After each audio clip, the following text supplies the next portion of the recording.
Episode की शुरुआत में हमें इचिको दिखाया जाता है जो कि काफी कंफ्यूज था कि ओरिहिमे का भाई होलो बना कैसे, और अगर बन भी गया तो वो मेरे पीछे क्यों पड़ा हुआ है, वो मुझे क्यों मारना चाहता है। तो रुकिया कहती है इसका तो मुझे पता नहीं, मगर मुझे इतना जरूर पता है कि इन होलोस को कोई पावरफुल होलो सीक्रेटली इंस्ट्रक्ट कर रहा है। वो पावरफुल होलो इन वीक होलोस के जरिए तुम्हें हंट करना चाहता है ताकि वो तुम्हारी सोल को खा सके। इसके बाद इचिगो ये सोचकर वरिड था कि अब उसे ओरिहिमे के भाई से लड़ना होगा। तो रुकिया बोलती है कि गिल्टी फील मत करो, ओरिहिमे का भाई पहले ही मर चुका है, अब तो बस उसकी सोल से बना हुआ होलो घूम रहा है। अगर उसे डिस्ट्रॉय नहीं किया गया वो प्रोबेबली तुम्हारी फैमिली को और इवन ओरिहिमे को भी हर्ट करेगा। मगर तभी रुकिया को आज सुबह का इंसिडेंट याद आ जाता है जब ओरिहिमे कार एक्सीडेंट से बाल बाल बची थी। तो उसे अंदाजा हो जाता है कि इस समय ओरिहिमे खतरे में है। वहीं तात्सुकी और ओरिहिमे अपने फ्रेंडली गॉसिप्स कर रही थी, मगर तभी उन्हें कुछ आवाजें सुनाई देती हैं। तो ये दोनों लेडीज अलर्ट हो जाती हैं, मगर तभी कोई हिडन एंटिटी तात्सुकी पर हमला कर देती है और उसे बुरी तरह से हर्ट करना चालू कर देती है, जो कि असल में ओरिहिमे के भाई का होलो था। और इसी समय ओरिहिमे एक कॉर्नर में ये सब देखकर बहुत डरी हुई थी, मगर स्पेशल पार्ट उसकी बॉडी से एक लॉन्ग चेन कनेक्टेड थी जिससे एक और ओरिहिमे कनेक्टेड है। असल में इनमें से एक ओरिहिमे की बॉडी है और दूसरी उसकी सोल है, और ये चैन असल में एक सोल चैन है जो कि ह्यूमन सोल को उसकी बॉडी से कनेक्ट करके रखती है। मगर ओरिहिमे के केस में होलो ने ओरिहिमे की सोल को उसकी बॉडी से अलग कर दिया है। इसके बाद ओरिहिमे हिम्मत करके तात्सुकी को बचाने की कोशिश करती है, मगर तभी हिमे नोटिस करती है कि मॉन्स्टर ने अभी अभी उसका नाम लिया है। तो ऐसा सुनकर ओरिहिमे काफी सरप्राइज थी, मगर होलो बहुत ज्यादा गुस्सा था कि ओरिहिमे ने अभी तक उसे पहचाना तक नहीं। वहीं दूसरी तरफ इचिगो और रुकिया बड़ी तेजी से ओरिहिमे के घर की तरफ आ रहे थे। तो इचिगो पूछता है कि वो होलो अपने ही सिस्टर को हर्ट क्यों करेगा। तो रुकिया समझाती है कि होलो के अंदर कोई भी ह्यूमन इमोशंस नहीं होते। जब वो होलोस बनते हैं तब उनकी बॉडी में एक होल ओपन हो जाता है और वो इनकम्प्लीट एंटिटीज बन जाते हैं और अपने आप को पूरा करने के लिए ह्यूमन सोल्स को खाते हैं। वैसे होलोस का कोई भी दिल नहीं होता, तो उनसे इंसानों की तरह बिहेव करने की उम्मीद मत रखो। वहीं जब होलो ओरिहिमे को मारने वाला था तभी इचिगो यहाँ आकर होलो को रोक लेता है, मगर होलो काफी ज्यादा स्मार्ट था। वो डायरेक्ट फाइट करने के बजाय फिर से शेडोज में छुप जाता है। वैसे इचिगो भी कंफ्यूज था कि ओरिहिमे उसे सोल रिपर फॉर्म में कैसे देख सकती है, जो कि नॉर्मल ह्यूमंस के लिए पॉसिबल नहीं है। मगर तभी उसे ओरिहिमे की सोल चैन नजर आती है। तभी उसे रुकिया की बात याद आती है कि सोल रीपर्स स्पिरिचुअल बीइंग्स होते हैं, तो उन्हें सिर्फ स्पिरिचुअल बीइंग्स ही देख सकते हैं, यानी कि सोल्स। तो होलो भी यहाँ आकर बोलता है कि ओरिहिमे मर चुकी है, उसे मैंने अपने हाथों से मारा है। इसके बाद होलो ओरिहिमे की सोल को कैप्चर कर लेता है और उससे पूछता है कि ओरिहिमे क्या तुम सच में मुझे भूल गई। तो होलो की आंखों को देखकर ओरिहिमे समझ जाती है कि ये मॉन्स्टर तो उसका बड़ा भाई है। मगर हिमे काफी अपसेट थी कि उसका भाई एक मॉन्स्टर बन चुका है जो कि अब उसके फ्रेंड्स को चोट पहुंचा रहा है। तो होलो बोलता है जब मैं मरा था तब तुम रोजाना मेरे लिए प्रे करती थी, मगर 1 साल के बाद उस तात्सुकी की दोस्त बन गई। फिर तुमने मेरे लिए प्रे करना कम कर दिया, जैसे तुम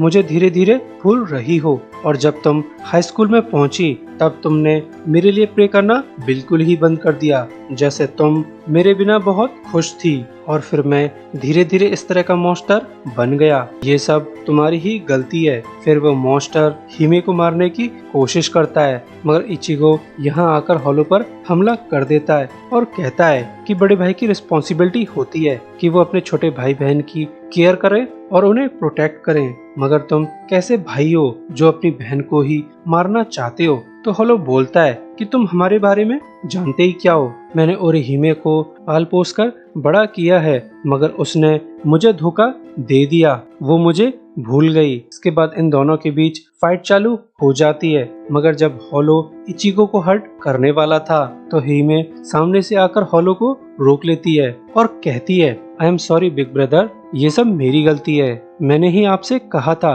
कि मुझे छोड़कर मत जाइए, जिसकी वजह से आपके दिल में रिग्रेट्स रह गए और फिर आपकी आत्मा को शांति नहीं मिली। मुझे हमेशा से एहसास था कि तुम मेरे आसपास हो, मगर बिग ब्रदर, अगर मैं आप पर डिपेंड करती रही तो मैं सेल्फ इंडिपेंडेंट नहीं बन पाऊंगी और फिर तुम्हारी आत्मा को कभी भी शांति नहीं मिलेगी। तो मैं अपने ही तरीके से तुम्हें शो करना चाहती थी कि मैं अब बिल्कुल ठीक हूँ और अब मैं अपनी लाइफ जी सकती हूँ। अब आपको मेरी फिक्र करने की जरूरत नहीं है, मगर मुझे अंदाजा नहीं था कि मेरी इस अप्रोच से आप लोनली फील करने लगोगे। तो हॉलो ये सब सुनकर पेन फील करने लगता है, जिसे देखकर इचिको कंफ्यूज था। तो रुकिया बताती है कि हिमे का भाई अपने अंदर के हॉलो से फाइट बैक कर रहा है। लगता है कि वो अपनी मर्जी से हॉलो नहीं बना है, किसी ने उसे फोर्सफुली हॉलो बनाया है और वो पावरफुल मॉन्स्टर हिमे के भाई को पजेस करना चाहता है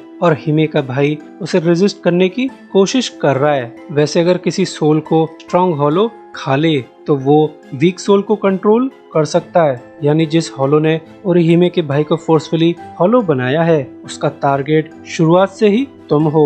और इस समय ओरिहिमे का भाई उसकी खातिर स्ट्रॉन्ग हॉलो से लड़ रहा है ताकि वो ओरिहिमे को हर्ट न करे। और इस इनर फाइट के बाद हॉलो का फेस मास्क टूट जाता है, यानी फिलहाल के लिए इस इनर फाइट में ओरिहिमे का भाई जीत गया है। मगर अब तक हिमे की हालत काफी ज्यादा खराब हो चुकी थी, तो इचिगो उसे चेक करने जाता है। रुकिया बताती है कि ओरिहिमे की सोल चैन अभी भी उसकी बॉडी से कनेक्टेड है, यानी कि वो अभी तक मरी नहीं है। और फिर रुकिया ओरिहिमे का ट्रीटमेंट चालू कर देती है। मगर इस समय ओरिहिमे का भाई हिमे की हेयर पिन्स को देख रहा था, तो उसे याद आता है कि इन हेयर पिन्स को तो उसी ने गिफ्ट किया था, वो भी उस दिन जिस दिन वो मारा गया था। और उसके बाद से ओरिहिमे इन हेयर पिन्स को रोजाना पहनती है ताकि उसे अपना भाई याद रहे। इसके बाद हिमे का भाई अपने आप को मारने की कोशिश करता है, क्योंकि उसे अंदाजा है कि वो जल्द ही फिर से मॉन्स्टर बन जाएगा। मगर जब इचिको उसे रोकना चाहता था तो रुकिया इचिको को रोक लेती है, ये कहकर कि एक हॉलो को मारना असल में उसे मारने की बजाय उसे प्यूरिफाई करना होता है, यानी कि हॉलोज प्यूरिफाई होकर सोल सोसाइटी जा सकते हैं। इसके बाद ओरिहिमे अपने भाई से बोलती है, have a good day big brother. इसके बाद उसका भाई प्यूरिफाई होकर आफ्टर लाइफ में जाने लगता है, मगर उसके जाते ही ओरिहिमे बहुत रोती है। इसके बाद नेक्स्ट डे चालू हो जाता है, जहाँ पर ओरिहिमे की फ्रेंड्स लंच कर रही थी और ओरिहिमे उन्हें स्टोरी सुना रही थी। कल रात मेरे घर में 2 सुमोस आ गए थे और उन लोगों ने मेरे फ्लैट में ही फाइट करना चालू कर दिया और मेरे फ्लैट को डिस्ट्रॉय कर दिया। मगर उसकी फ्रेंड्स को हिमे की इस चाइल्डिश स्टोरी पर बिल्कुल भी भरोसा नहीं है और यही सब सीन इचिको और रुकिया भी देख रहे थे। असल में कल रात के इंसिडेंट के बाद रुकिया ने अपने सोल गैजेट से ओरिहिमे की मेमोरीज को रिप्लेस कर दिया था ताकि रात वाली ट्रेजेडी ओरिहिमे को याद न रहे। और इसी डिवाइस के यूज से रुकिया ने इचिको की फैमिली की मेमोरीज को भी रिप्लेस किया था। तो इचिको रुकिया से बोलता है कि मैं तुम्हारी सोल रिपर ड्यूटीज में हेल्प करने के लिए तैयार हूँ, जिसे सुनकर रुकिया भी काफी खुश है। इसी के साथ ये एपिसोड एंड होता है। सो अभी के लिए goodbye, thanks for watching.